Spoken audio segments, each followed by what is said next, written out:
you have referred to the shift in financial planning as an arc from Gordon Gekko to Brene Brown. What do you mean by that? Yeah, it means that over the last half century, last couple generations, that the that financial advice or financial planning has gone from a product orientation to a relationship orientation.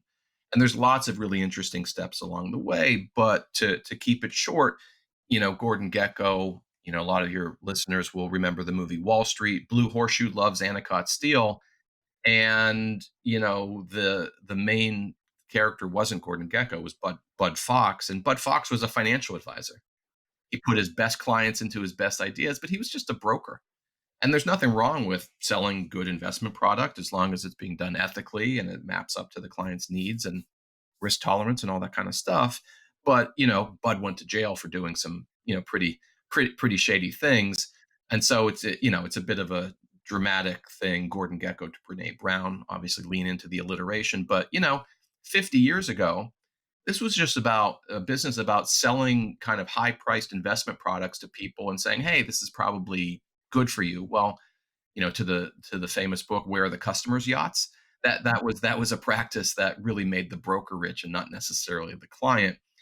Today, and you're part of the wave, the very positive wave. I think we are too at Shaping Wealth.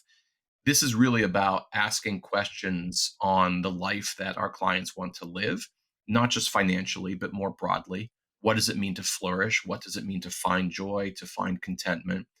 And being able, as a financial advisor, to listen in ways that the client truly feels seen and heard, to move beyond just goals. Hey, I want to retire at age 63 with $3 million so that at a 4% withdrawal rate, I've got the following cash flows. Like, okay, that's important, and that's an exercise that can be done in about 5 minutes.